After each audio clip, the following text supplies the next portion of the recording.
Hello again, and welcome to Winning with the Wrangler at Dick Powell's Leadership Corner, brought to you by Earth, Wind, Fire, Water Training and Development, where our passion is building leaders of today and tomorrow. Leaders, the information on today's program was gathered from many different places and many different people. If you hear yourself in our conversation today, please remember, it is not all about you. All right. Miss Robin, I understand we have a topic today that both of us actually agree on. Well, we usually agree, but this time we came to the same conclusion. We just had different names for it. Today's topic I'm going to call common courtesy. Common courtesy. Where's it gone? It's not common. It's not common. It's not common. You know, it just seems to me that just the little things have seemed to be replaced. You know, open a door for a lady, saying thank you and things like that. Just the little things that seem to have gone. Excuse me. You know. Thank you.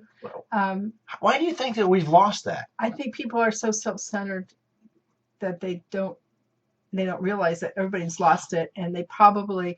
I'm going to go out on a limb here and say that most people feel like they have been dismissed. We have those times where I feel like I'm totally invisible. Right. Even in the car. When she's driving, not for me. When I'm driving my car and almost get run off the road, and there's only 3 cars on the road and one's in front of me. Let's think about this. I'm invisible. He didn't see me. I got it. And we saved hurting me. So there we go. Well, but again, there's a level of unconsciousness. Let me bring up a subject that's just kind of. Yesterday, I had a call and an interview from a local company who wanted to interview the Earth, Wind, Fire, Water Training Development because we're a company that seems to be growing in our area. And they seemed to be shocked about it, but we weren't. But they wanted to do an interview. And so they did half of it one time. And he said, don't worry, Mr. Powell, I'll call you back at 4 p.m. today, and I'll show you the actual written piece, what we're going to put out. And so we had some things to do, but I said, no, I'll stick around the house until 4 o'clock and do it. Mm-hmm. Well, Miss Robin came home. 4 o'clock came and went. At 4:10, I actually called to say, hey, there's something wrong, only to understand that the person that was supposed to call me back had left for the day. What do you think about that? Again, you've been dismissed. You're invisible. You don't matter. It doesn't take, in this day and age, it doesn't take more than 30 seconds to send a text, hit dial on the phone, or send an email that says, gee, I'm sorry, something came up. Can I call you tomorrow? Well, now I talked to his assistant yesterday. Who I would have thought, this is just Robin, thinking that would have possibly been the assistant's job is the guy's out the way out the door for a conflict that says, hey, I got a 4 o'clock, would you call him and tell him and reschedule? But instead, he said to me, well, Mr. Powell, he's already left for the day. He'll get to you first thing in the morning. I said, what time do you start? I said, I've got a busy day tomorrow. He said, 9 a.m. I said, fantastic. You tell him to call me at 9 a.m. and we'll finish this interview and it'll all be good. Right. And then when the phone rang. At 10 o'clock. And the guy was on the phone. I happened to look at the clock because I have no concept of time when I'm working.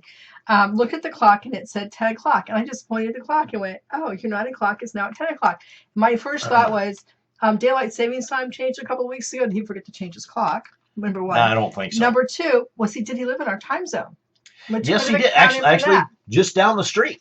Oh, that's even better. So in our same town. In our same town. So now, how do we feel about that? Well, I went ahead and took the call. You were so kind. Because, well, it was the right thing to do. It is the right thing to do. It was his job to do the interview and make sure it got out on the newspaper and things. And I understand that. What I did not understand, though, was 10 o'clock. What happened between 9 and 10? See, this is what used to drive me crazy when I was actually in charge of a company. And we would have a meeting at 9 a.m. and people would kind of stroll in at 9:10, 9:15. And I would reprimand them for being late. And it would be, what do you mean? Well, now, let's go back to when we used to do training for Boy Scout. We were Boy Scout trainers for 24 years. and train on many levels. Okay, so the first thing we learned was you start and stop, Stop on time. and that goes down for your den meeting with your 8-year-old little boys. You start and stop on time. You start at this time and you end at that time, and everybody's parents know they need to be there on time, and when it's time to be over, please be there and pick your children up because I have something else to do, like put my kids to bed. So and we learned early on Right. that if you consistently start on time and stop on time, people will learn to be there on time. And here's the thing about that. And how come people don't learn that? Here's the thing about starting and stopping on time. That really shows that I respect your time, Right. and you respect my time. Correct. And it's a piece of respect, not just much courtesy, Right. but respect. Mutual respect. And I think that's the part that really kind of flicks my switch, so to speak. Again, if there's a time frame for a meeting, you start the meeting on time, you end the meeting on time. I know right now I'm involved in a set of meetings that everyone thinks it should end at one time, and I think it should end another time, and we'll get that worked out. But again, to be respectful and observant and courteous of other people's times and schedules. That's important. That really brings up what we're dealing with here tomorrow. Okay, now this is again part of the common courtesy thing. But the broader scope I want you to listen to this, because the broader it's important. scope is this is a meal.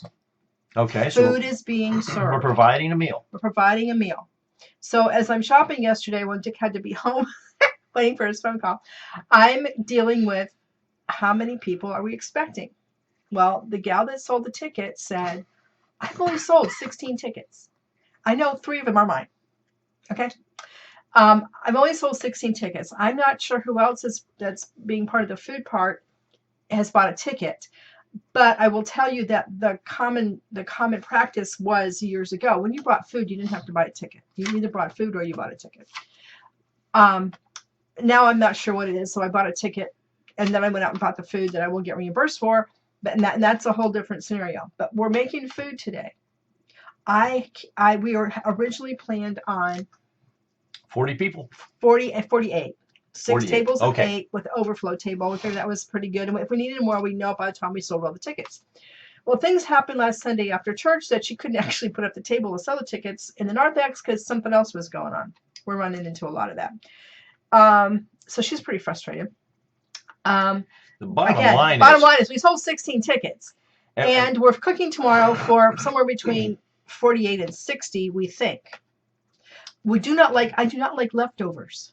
I especially do not like leftovers when once it's been served in my food handler days, that means it's garbage. Yeah, you don't put it in the refrigerator and it's been out, it's been served, people have breathed on it. You need to throw it away, which kills the other part of me that says you don't throw good food away. So that's the conundrum. So we're not sure what we expect tomorrow. So here's the common courtesy problem or opportunity. When there's an event happening, right, and you know you're going to be there, you need to buy the ticket. You need to take and make the commitment. It's be out about commitment, right? Instead of just showing up and saying, "Oh, I'm here." No, it's okay. We don't want anybody to not come because I didn't have a ticket. But you at least call and say, "Hey, Dick, I'm coming." Or 6 people told our ticket lady last week that they didn't have change. They didn't have the right change for the ticket, and they just pick it up at the door on Saturday. Okay. So that means we're 6 up on whatever we had. But then again, if you don't have a paid ticket, you don't have a receipt, you don't have a paid receipt, you don't have a commitment, you haven't made a commitment, you probably aren't going to be there because something's going to come up. I think that's the part that really and that's the part that rankles. So here's the deal. If you are going to something where food is involved, you need to make sure they know you're coming so they have enough food. The rule of thumb 40 or 50 years ago was 10% over under on food, which is nothing.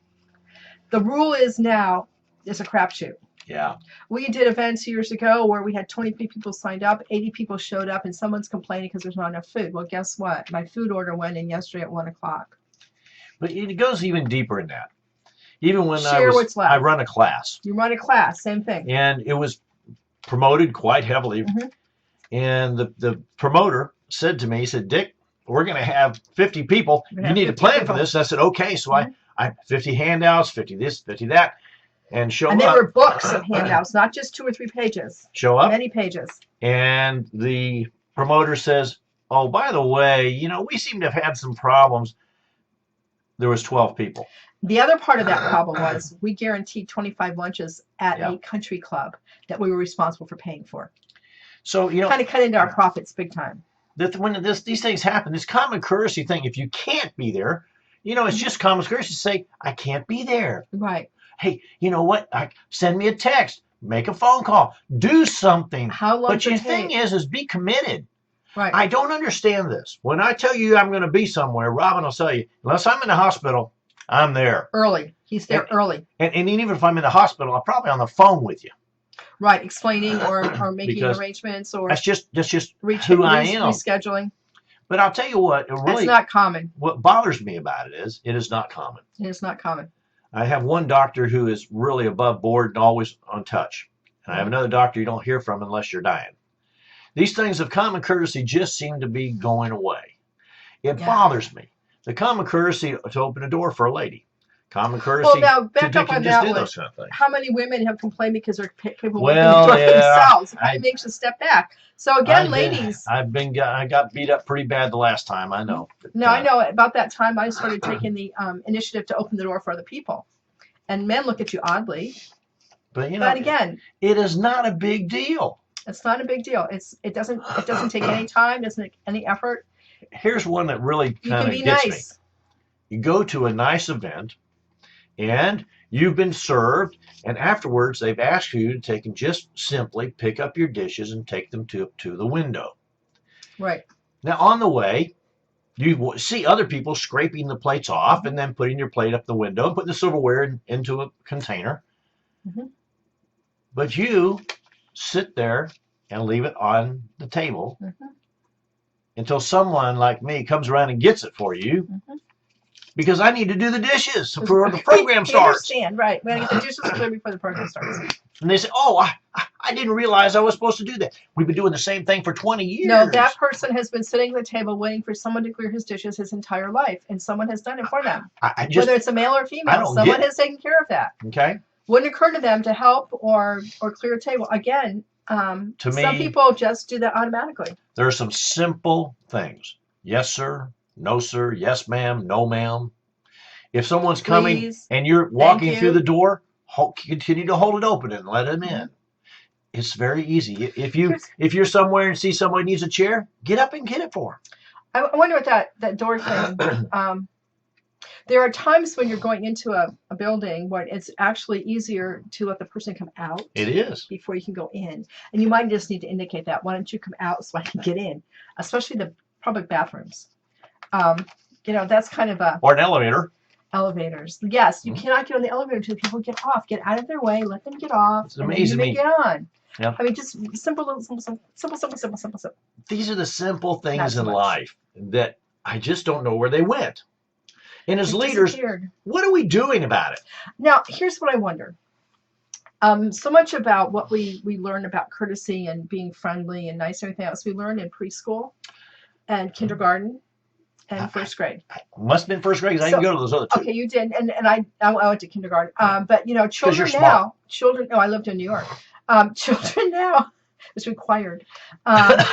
Don't go to kindergarten or preschool. The children are in preschool. They learn how to be courteous early on because you can't have even 10 little 2-year-olds that are obnoxious to each other 3 hours in a class. It will make you crazy and it'll make them crazy.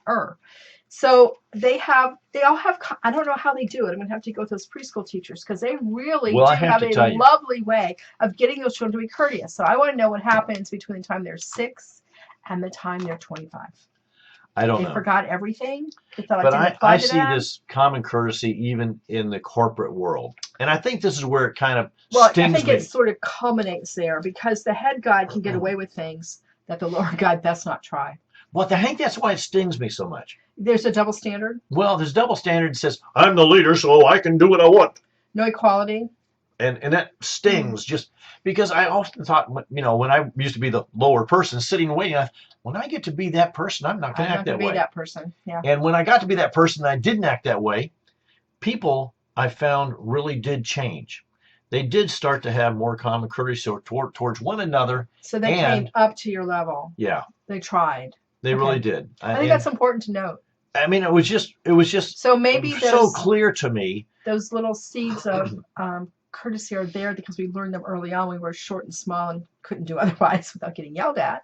And they're still there. We just haven't reinforced them. I We think haven't that expected them. I think it's just a true statement. The people do what people see, Oh yeah. and people repeat what people hear. So, as the leaders, if we're not acting with common courtesy towards others,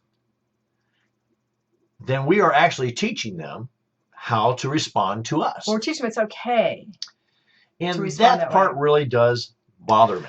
I just had this really pregnant thought. Uh-oh. Watch out. Um, um, in the household, Yeah. how does common courtesy affect the way the house operates?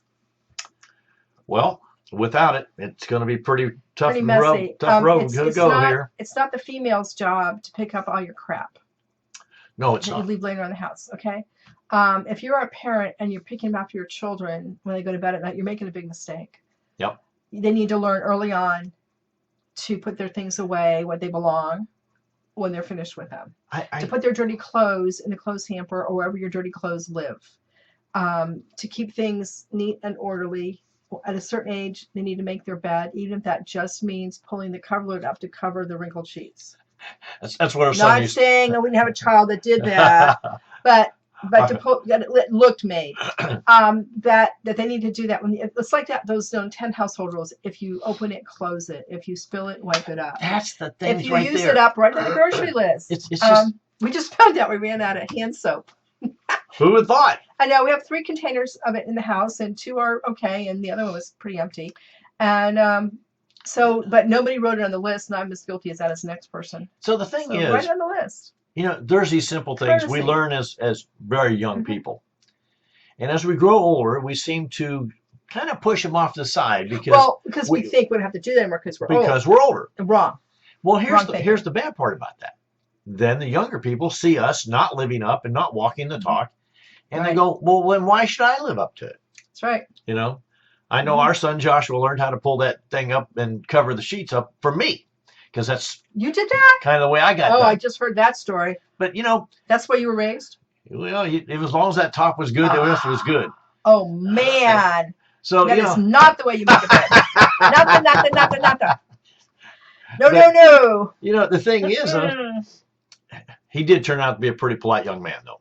And very neat, orderly, and clean. Okay. I got to give him credit for that. He's a lot more orderly and clean than the rest of the family ever was. You just have to understand what we're trying to bring to the forefront here for leadership, for leaders. What we do is so dynamically known.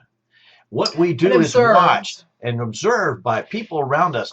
And so when we act non-courteously, that's not a word. Rudely. We act rudely. Rudely, socially unacceptable. When we do that, what we're doing is we're sending out the messages, I can do it, you can too. Yeah.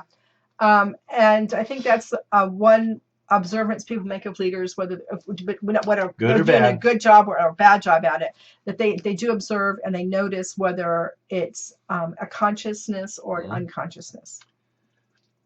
And we'll come up. And we'll come up and we'll come out. So at all times. So how can we kind of help the leadership out there with some helpful tips of maybe? Well, we do that back to the evaluation process. Oh. Okay, so I would, if you're, whatever you're in charge of, the meeting, the big meeting, the little meeting, the committee meeting, whatever. What did you do well? What did you do badly? What is something leadership, especially? What is something you should have, could have, would have delegated? Oh, that's a big one. I know. In this thing we're having tomorrow, a lot of this stuff got delegated back to me, just because I know how to make those recipes. Some of them I've been doing those things for years. Other things I looked at my committee and said, "Gosh, you guys are pushing 90, and standing in the kitchen at church and making these little sandwiches is not something you're going to be able to do for 2 or 3 hours to cook." Right.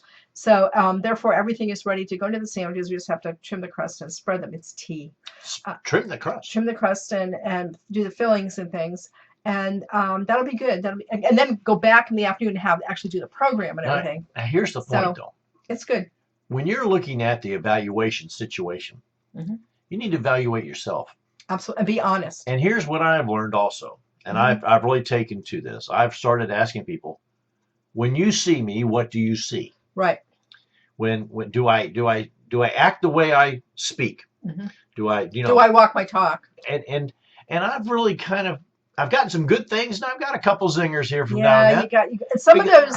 Every once in a while, I don't live up to it. Right, and sometimes some of those very negative, nasty comments you hear that come from people, really you have to dismiss them because they're just bitchy. It just really depends. And you have to get rid of. Just consider the source. I really ask people on both sides. The ones who I know who will give me a piece, and then I ask people who I don't quite know very well. Right. What could I have done better? For the same reason, and that's really been the opportunity.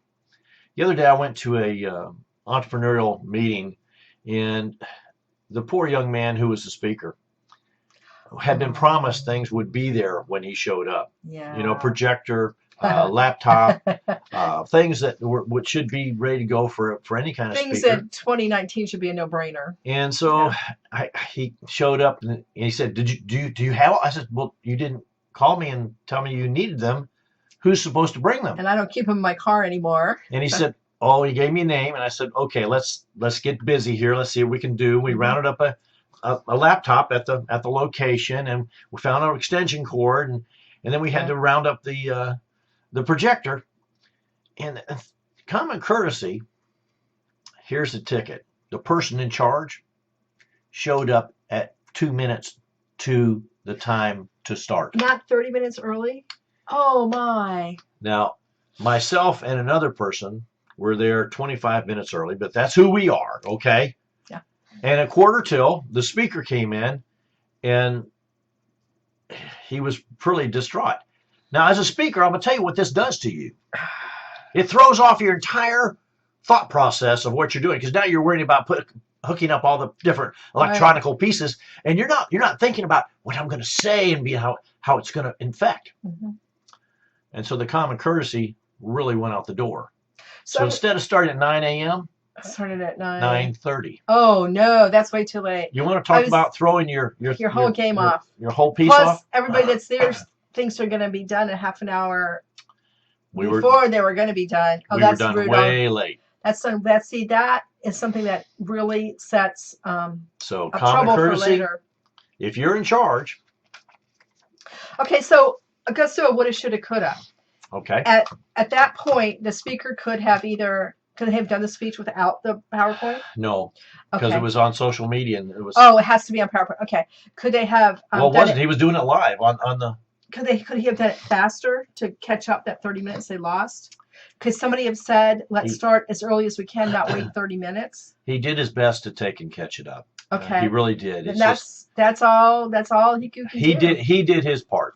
Okay. That's all and I'm telling you, he finished way before he was really done. Oh. And he did his part. I got it. The person who was in charge did not do their part. Did not do their part. In your opinion.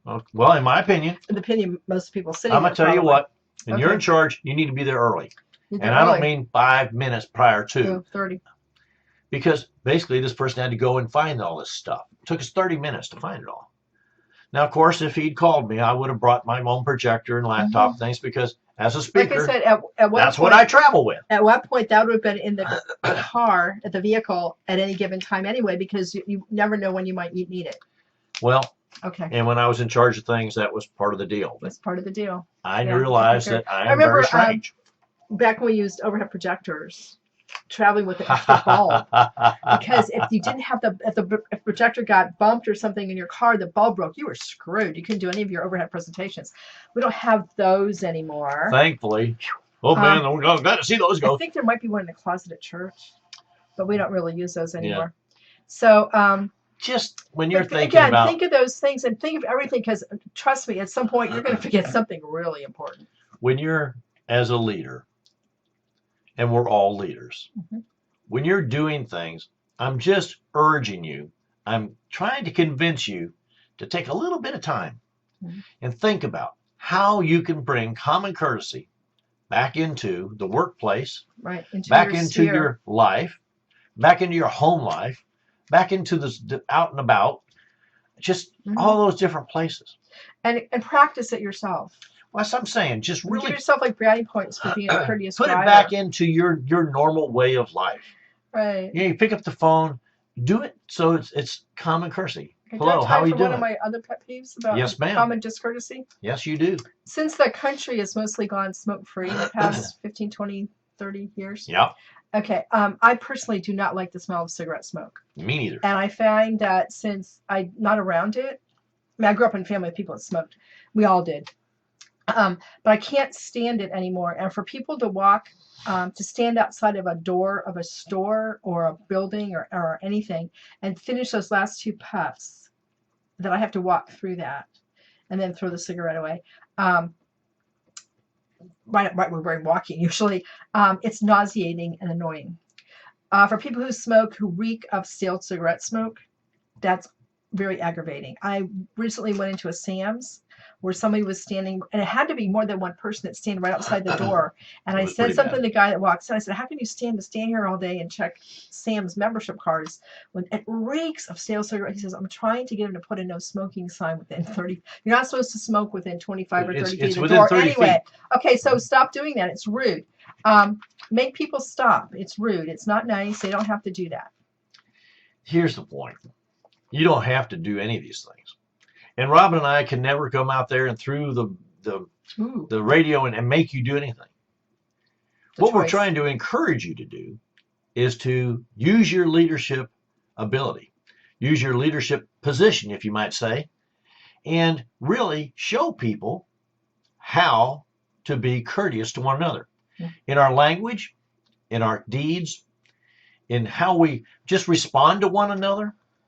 Respectful, courteous, and also that Courteous, kind, yeah. Just because Obedient, cheerful, thrifty, brave, yeah. Clean and reverent.